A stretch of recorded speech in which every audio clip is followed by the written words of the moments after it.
Friends, this is Dr. Umesh Arya, and you are going to see a presentation on the SPSS, that is Statistical Package for Social Sciences. Other full form of SPSS is the Statistical Package for Services and Solution also. First we have to go to Start, All Programs, SPSS 7.5 for Windows. This is the very basic version of SPSS. These days the version 6.5 is also available in the market. So once you open this, then it will open like this. As you can see that the interface is very much similar to the Excel, and the good part is that you can enter your data in Excel and import the same into the SPSS. And once you enter the data in SPSS itself, then you can export this file to Excel also. Like you can do whatever you want, but it is still better to learn SPSS first and type or enter the data directly in SPSS. One thing we should remember about this software is that it is a very simple, user-friendly and effective software, and it is widely used in the area of research. So this can be regarded as the de facto research analysis software which is widely available. The menu bar architecture is very much similar to other softwares. Like you can open a new file and you can open an already existing file in that. Like edit function, it has got all the normal window function commands. You can find something, you can cut, copy, paste.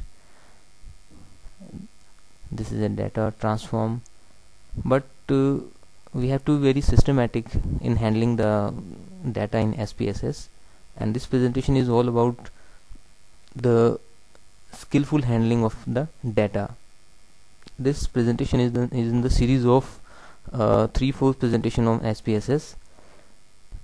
The most important part in SPSS is the column and the rows. We call the columns as variables. This is first variable, second variable, third, fourth, fifth, so on and so forth, and these are the rows. Like if you want to fill up the data from the questionnaires, so this one number corresponds to the one questionnaire, and this variable stands for question number 1, this stands for question number 2, this stands for question number 3, this stands for question number 4, and so on and so forth. Your questions can go to 50, 60, 70, 100, so on and so forth. This is the most important part of understanding in the SPSS. Like if you come to the second questionnaire, then go to this row and start feeding the data from this place. Variable number 1 means the first question of questionnaire second, and this is the second question of questionnaire second. Now third question, fourth question, fifth, sixth, seventh, eighth, ninth, 10th, so on and so forth. So like you can go to you can fill n number of questionnaires in this. This is one column, this is one row. Again I'm repeating this. One variable means one question, second variable means second question. This whole row, it means one questionnaire, second questionnaire, third questionnaire, and you can start filling the data like question number 1, question number 2, question number 3rd, 4th, 5th, etc. And once you fill the data, then you can see that you don't have to know any formula in SPSS just to get your result out of the data which you have entered. Just go to the statistics and it will show all the statistical tests which you can apply on that given set of data. Like summarize. As far as mass communication research is concerned, you can get maximum result of your out of your data from the just two statistical tests, that is the frequency and the cross tabulation. These are the tests like general mean, correlated regression we use in psychology or economics, but at PG level MSc people, most of the findings they can be analyzed. Most of the data analysis can be done from the frequency as well as the cross tabulation functions. So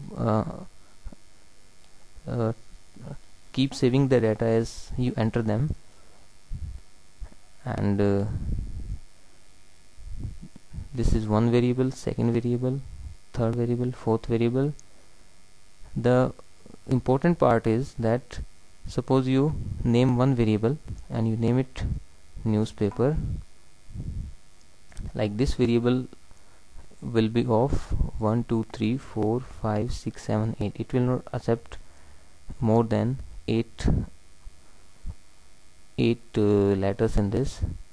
So this is, now this variable takes the shape of newspaper, and double click on the variable, and then suppose you write the city and okay. Now you want to insert one more variable, that is one more column between newspaper and city. Then you go to the data and insert variable, like one variable, that is variable 2 is inserted between city and newspaper. So you can play with your data, you can manipulate your data just to suit your own requirement. Same is true with the rows also. For example, you have written 2 here, 3, and you have written 2 here, 5 6 7.